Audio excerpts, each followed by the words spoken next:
What is up? What is going on, everybody? Welcome back and welcome into the Seattle Mariners post-game recap. No little quip or comment before this one. That was a very rough game to watch as the Mariners fall 15-1 to the Detroit Tigers. They get 15 runs, 21 hits, just an absolute onslaught. The Mariners fall to 63-57 on the season.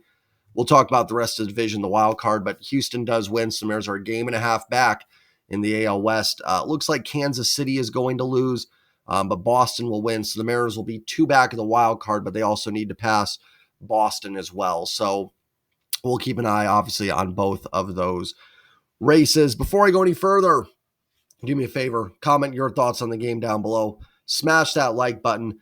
Not much to celebrate tonight for the Mariners, but I am 21 subs away from 4,000. If you guys are new here and lurking, please hit that sub button. It helps out tremendously. It'd be so cool to hit that number tonight. Definitely possible. Probably a little tougher on a game like this. Not a lot of people tuning in for more Mariners action here after a 15-1 loss. I'm going to be honest with all of you. These games are very, very hard for me to break down for a few reasons, and I'll go over it. And then I'll kind of talk about the counterpoint to all of it, essentially. So just hear me out here before you start going, just hear me out on all this. First and foremost, Mariners just had a really good homestand, right? They went 6-3.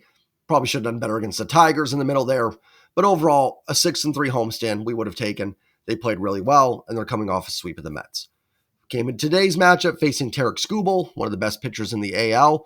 Tough matchup. A game that I thought would be very tough for the Mariners to win. Certainly the most likely loss in this series overall. It's game one of a 3-game series. You still have a chance to come out, win the next two, and win 2 out of 3. That's all I always ask. Win a series. If you do that every time and someone else passes you or beats you, that's when you tip the cap, right? And you still have a chance to win the series. So from that aspect, it happens, right? These losses, there's a couple of these a year. They do happen. However, let's switch over to the flip side of this. You face Tarek Skubal tonight, but that's not really why you lost the game. Had they lost the game 2-1, then yeah, we could point to, well, you went up against Skubal. He just happened to get the best of Kirby. It was a tough matchup. You couldn't pull it out. I mean, Skubal was good, but the 15 runs and the horrendous pitching, the offense, again, not saying the offense was good tonight either, but you just didn't lose this game because you faced Skubal. You got completely outplayed in every phase of this baseball game. Number two, talk about still having a chance to win the series and all that. Houston won today. They're a game and a half up. You had a great homestand. You swept the Mets, did all that, and now in the last 2 days where you had a day off and you had this dud, you've lost a full game on them, and actually a game and a half because you lost a half game yesterday and a game today. So, a lot of the goodwill undone a little bit. Now, that's not all the Mariners' fault. They had a good homestand. Houston just won a lot of games as well. And you can't blame Seattle for Houston winning yesterday when the Mariners didn't play. But my point is that there's not a lot of games left. And you lost a full game in that American League West today, right? We'll keep an eye on the wild card as well. That may actually end up being more in play. But you got to pass Boston and Kansas City. Kansas City's schedule is really rough the rest of the way. So I think it's possible. Blake said you got to pass 2 teams there. So certainly 2 races to keep an eye on. But, that makes it's just tough for me. I don't really know where to go with this. Pathetic performance. I mean, that's obvious, right? None of this is to defend the way the Mariners played today. They were atrocious. George Kirby was awful. The offense was awful. The defense was awful. The bullpen wasn't much better except for Leo Rivas. Nice game for him on the mound. So nothing to defend with the performance. But, I don't know which way to look at this. This is one of those games where and this has nothing to do with any of you watching. I love having all the comments and you guys with all the kind words and everything. But I sometimes wish this is a game where I wish I did like a series recap because I'll be able to evaluate this game better after the next 2. If they lose the next 2, then, all bets are off, right? Awful, pathetic, atrocious series. If they can bounce back and win the next 2, I'm willing to throw this one away. I can be willing to throw it away. But again, there's just not a lot of games left to throw away. I can't keep doing that. I did that in September last year. That was one of my things. Like, hey, I understand tough game, you throw it away. Hey, I understand tough game, throw it away. Hey, I understand tough game, throw it away. And eventually it's like there's 8 games left and they're a game back. You've got to win some games now. So we're not quite to that point yet. And the goal is to win series, right? That is the ultimate goal. Anytime any manager, any coach, any player will tell you that. That's regardless of who you're playing. The White Sox beat the Yankees yesterday, 12-2. Looks like Yankees bounce back and win today. It happens. So I shouldn't say throw it away, but they could win the series. And I'm okay with today. That's not okay with today, but like if you win the series, it does change maybe a little bit of like, is this a loss that's diving you into falling out of contention, or is this just it happens 2 or 3 times a year? Games like this happen. I don't know. I will say certainly disappointed the effort. You have a big win, big series against the Mets. You sweep them. Sunday Night Baseball vibes felt really good, right? Maybe outside of that Rangers series that you swept in June, the best the vibes had been all season after that win against the Mets. And then you go on the road and just lay a complete dud. And we've talked about a little bit of this team, right? Me and Jake talked about it when we did the post-game recap after the Mets opener, that this team seems to kind of rise to the occasion against the good teams. Honestly, kind of the opposite of last year where they beat up on a lot of bad teams but couldn't compete with the good teams. They've been more competitive with the better teams, and they just have series like this where they kind of just fall flat and lay an egg. Had they lost 2-1, it would have been way more frustrating. But you can, hey, they battled. Scooble's good. He got you. I can't just tip the cap to Scooble tonight. I certainly can't. He's a great pitcher. But 15-1 is not, unless Scooble hit 4 grand slams that I missed. It wasn't just the Tarek Scooble show tonight. It wasn't just Parker Meadows bringing back a home run. There was a lot of negative stuff that happened today. But yeah, this is kind of where I just, like I said, it would almost be easier for me to do series recaps because they win the next 2. I can easily kind of go back and go, hey, it happens. You won the series. Even if you're still a game and a half back at that point, it's just, you got to keep winning series. Eventually, Houston will hit a snag somewhere. I'm not saying it's going to be like an 8-game losing streak, but maybe they go 4-5 over a 9-game stretch, and you can take advantage and go 6-3. If you keep winning series, that can happen.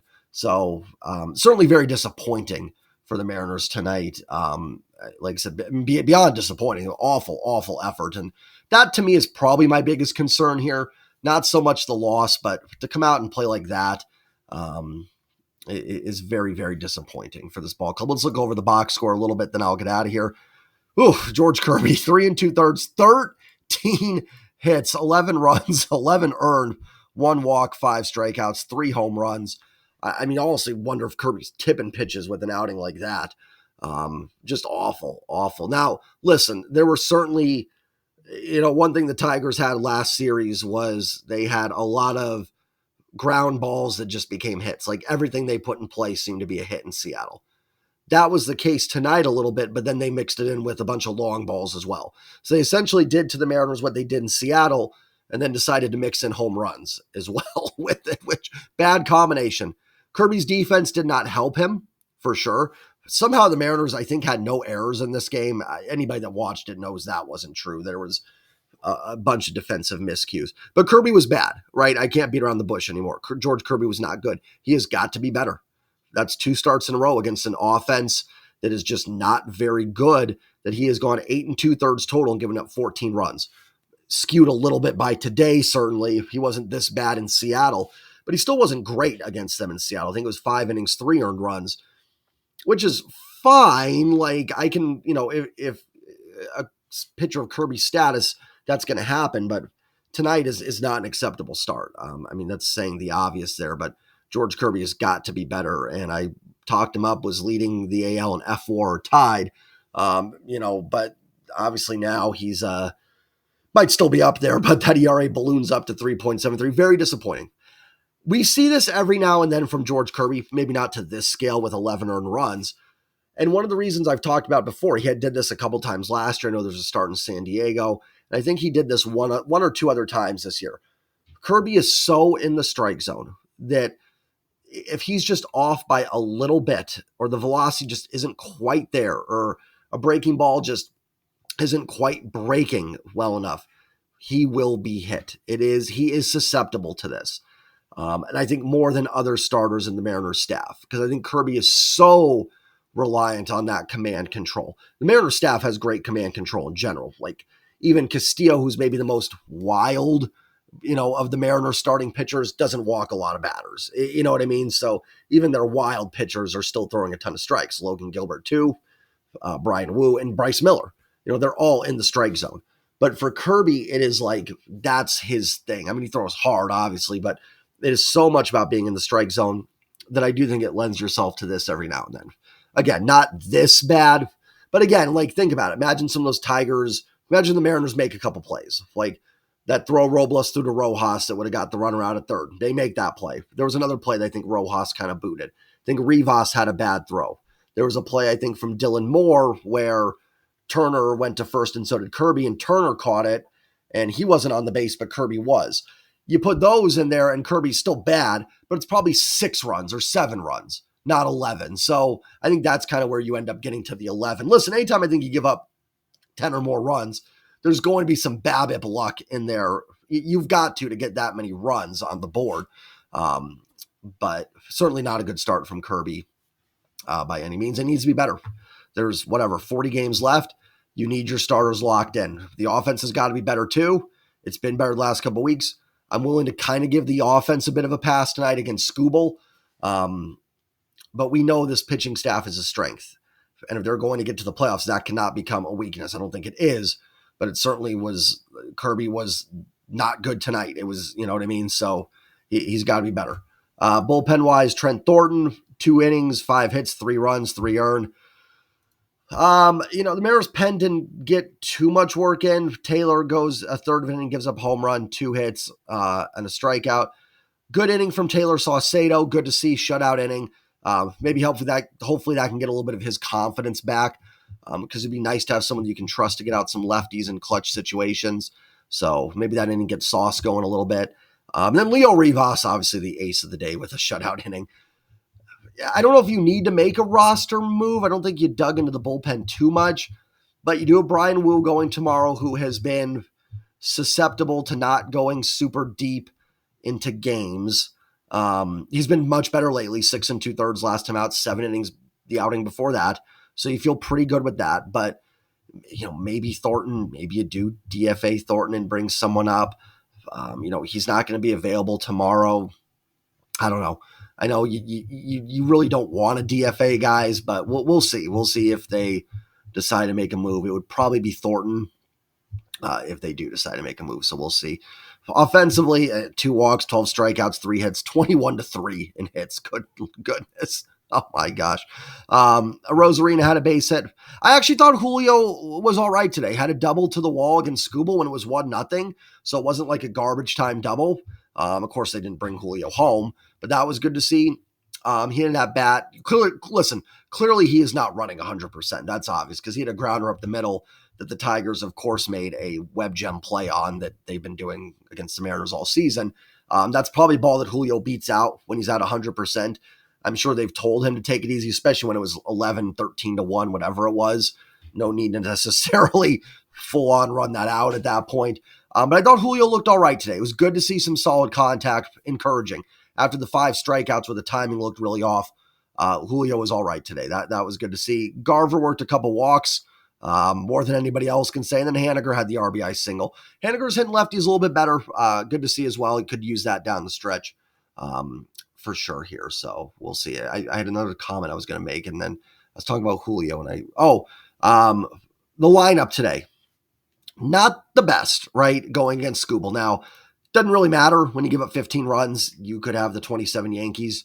I'm also, by the way, the other thing I was going to say is I'm just completely done playing the Tigers. I would rather play a lineup of Shohei Ohtani's, Mike Trout's, Aaron Judge's, Juan Soto's, Rafael Devers, and, all that with the 27 Yankees on the bench in their prime, then face the Tigers again. So I'll get that comment out of the way. Listen, Cal got a day off. Don't mind it. I think it's actually a good idea to give him back-to-back days off. Again, we're in the stretch run here. He's going to have to play, but probably not the worst time to do it, although he did homer off Skubal last game, so kind of interesting, but Garver's been catching Kirby against the lefty. I don't think that's the worst time to do it. Polanco getting a day off. Again, I don't mind it. I get getting guys that have been banged up back-to-back days off here with yesterday and then today.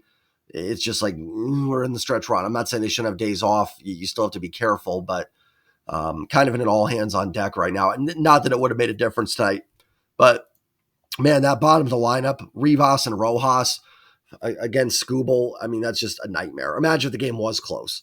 That would have been really tough with those guys at the bottom of the lineup there. Ahmed Rosario was DFA'd by the Dodgers. I think he has a 746 OPS on the season. He's on waivers. I would put in a claim for Ahmed Rosario. I like Leo Rivas. He's done some nice things. I don't think he's useless or anything like that, but you've got a chance to get better here, and there's a player out there that could help with that. And if Rosario stinks, then you can just move on from him in a couple weeks, right? You give him, 10, 12 games to kind of see if he can provide something, and if he's awful, you move on, and if he's good, then, he helps you down the stretch.